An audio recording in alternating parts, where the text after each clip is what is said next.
Alright, what's up everyone? Well, it's Crazy Canuck 78 here. It's Monday, and what am I sitting in here? Well, sitting in the 77 C-20, the old farm truck, and I figured I'd give you a little update on it. Decided to do some little work on it over the weekend, and all the guys pitched in, gave me a hand. I appreciate that. Gonna start this thing up, bring it in the shop, and I can show you what we did.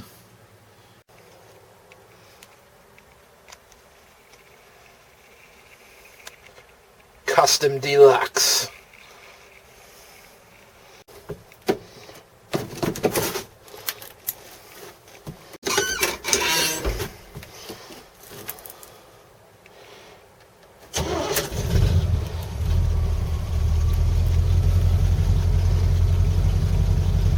No choke. It's got an Edelbrock 600 on it. No choke needed. 2 little pumps on the gas. Fires right up. Hasn't been running since fired it up on Saturday to bring it into the shop.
One, two.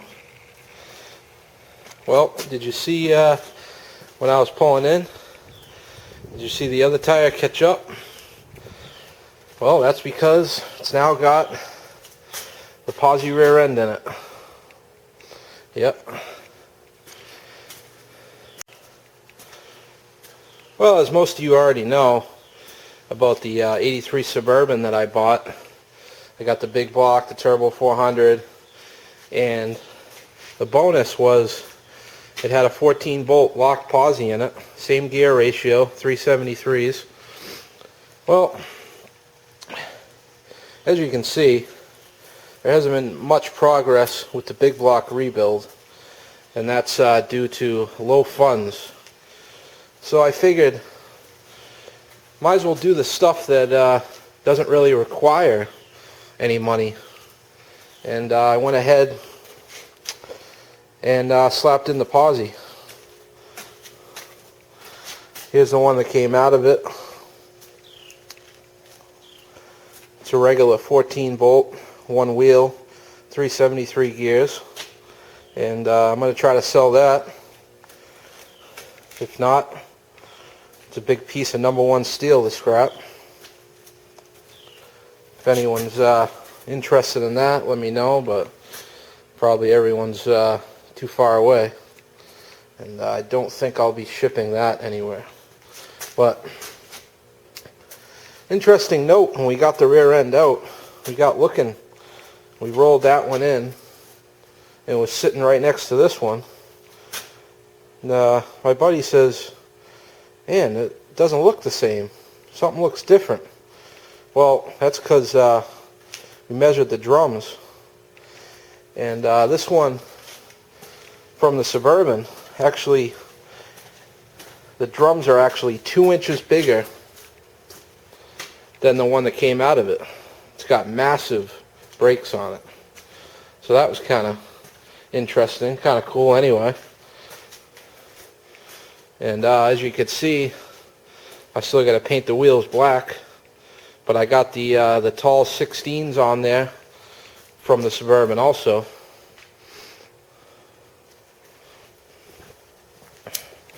What I had on it, what it came with was 16 5s, and as you probably know, they're kind of hard to come by, and plus they were too short anyway. I got these off of a camper that I scrapped a long time ago, like a Dodge van. So I'll try to sell those. Someone might need them. They're on 8-lug wheels and everything. I don't want the wheels or the tires because now I have 16, so when I need to get tires, it'll be a lot easier. You know, it's way easier to get 16s. And you know, they got decent tread on them. They're a little bit dry rotted here and there, but they'll be fine, and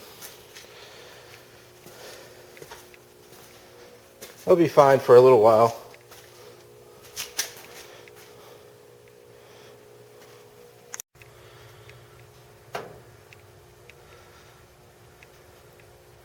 Well, there it is, all in. Was able to reuse the old U-bolts. Didn't even have to buy new ones. The cover I kept from the original rear end that was in this truck, because the one on the Suburban that was on the Suburban was all rotted, and you can see like most of the the rest of the rear end's got like that scale to it. And yeah, you know, I could have I should have sandblasted it or at least ground it down and painted it, but I just wanted to get the rear end in there, and I can always go back and do that after. Just had to make up one new brake line for this side, and reused an old one that was still good on that side.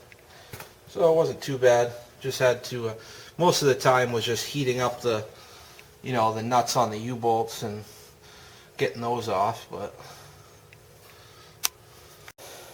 yeah. So anyways, I figured, like I said, it's going to take a little bit of money and time to get the big block the way I want it before it goes in.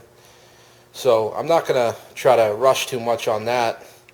I'm going to try to make some money and stuff and, do what I can do. But I figured I'd start putting in some of the stuff that didn't really require any money. I mean, to put that rear end in, it was just, bunch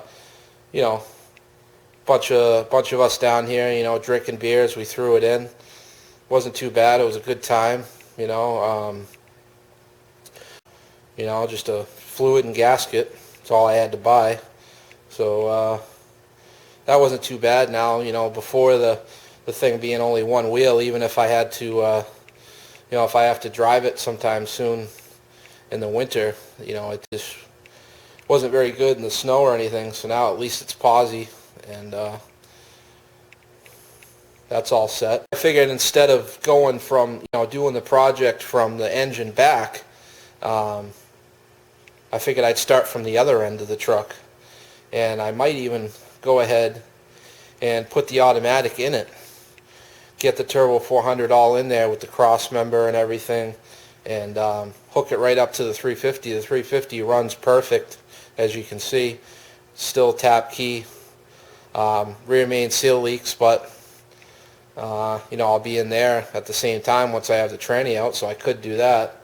So what I might do is get the automatic in there, hooked up to the 350, all set, and then once the big block's all done, on the stand, all pretty, ready to go in, all rebuilt, it's just a simple engine swap.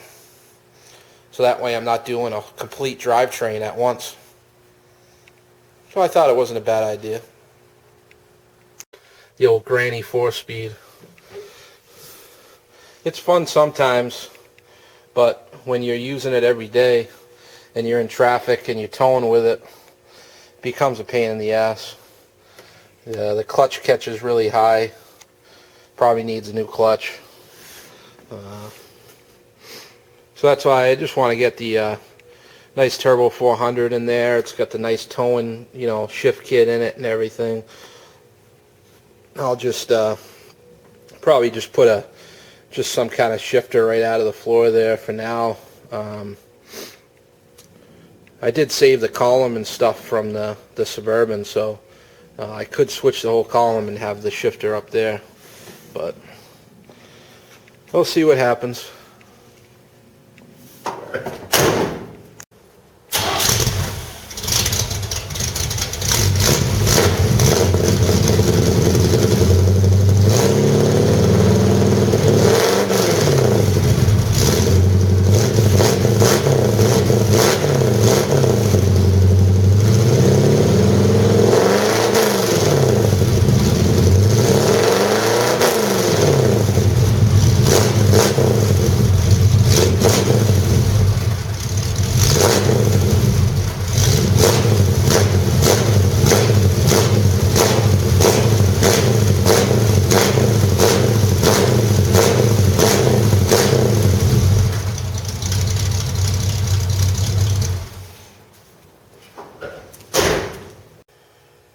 Check out that YouTube channel, Gasoline. It's got some good shit over there.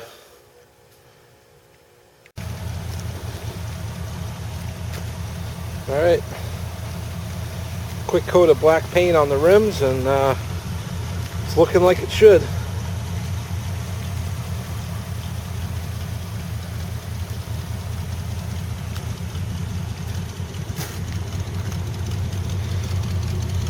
Looks a lot better with the tall 16s on it, I think.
Alright, so that's it for now. Thanks for watching. Really appreciate it. And I'll let you know how this project continues later.